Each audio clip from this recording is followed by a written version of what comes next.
Hi, we're the Ruiz Miller team here with Keller Williams Cornerstone Realty. I'm Stephanie Ruiz. And I'm Bob Miller. Sure.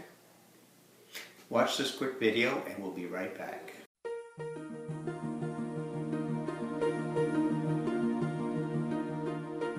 So how do you know if your home is in the market or out of it?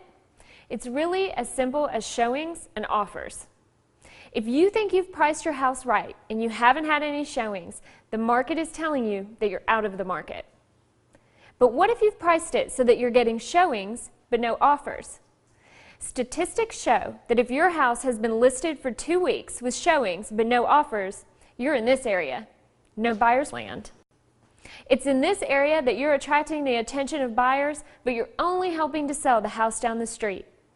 What's more, research shows buyer interest in properties generally declines sharply after the first several weeks. That means that showings without offers in the first 2 weeks are not only selling the competition, they mean you're going to lose buyer attention quickly in the very time when you need it most. Your goal is to get an acceptable offer early. So if you've got no showings and no offers in 2 weeks, you're probably out of the market. If you've got showings but no offers, you're closer and maybe on the market, but not close enough to be in the market.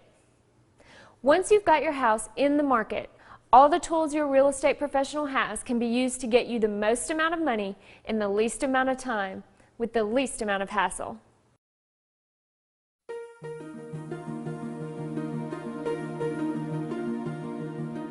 To sell, your house has to prove its value to 3 people: the buyer's agent, whose job it is to scout for the best homes in the buyer's price range, the buyer, who selects from these homes, and the lender, who decides whether the home is actually worth the price.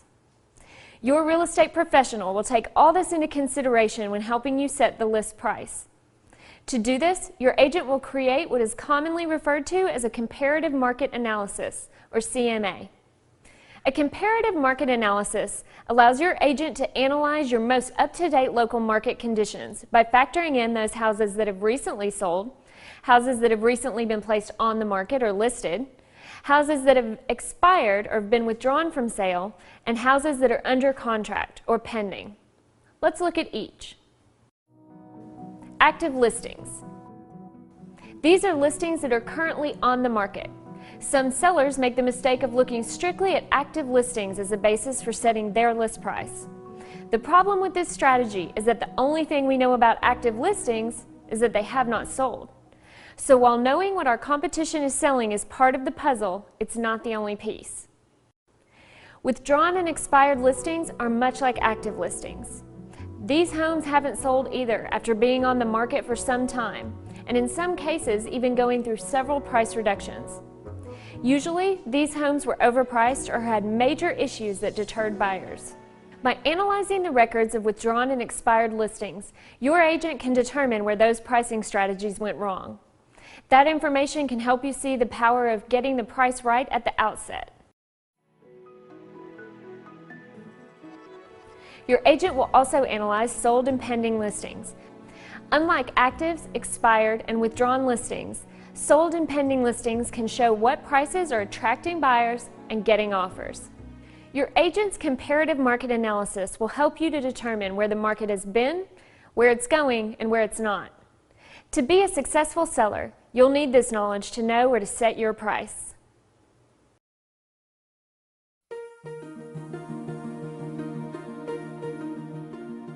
If someone bought stock 2 years ago for $100 a share, and that same stock is now trading at $75 a share, no one would expect a buyer to pay $100 a share just because that's what the stockholder paid.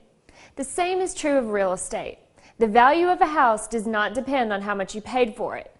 Nor does it depend on what your neighbor says their home sold for, or how much you may have invested in home improvements that please you. Instead, the value of a house depends on what the market tells buyers it's worth.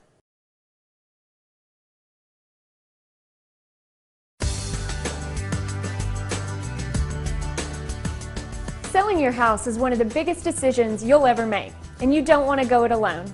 You wouldn't perform surgery on yourself, so why would you sell your house without the help of a professional? Your real estate agent has provided this video because they care and want to help.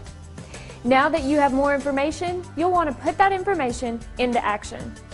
At the very least, begin with calling your agent to learn how they can help you to sell your home for more money in the least amount of time with the least amount of hassle.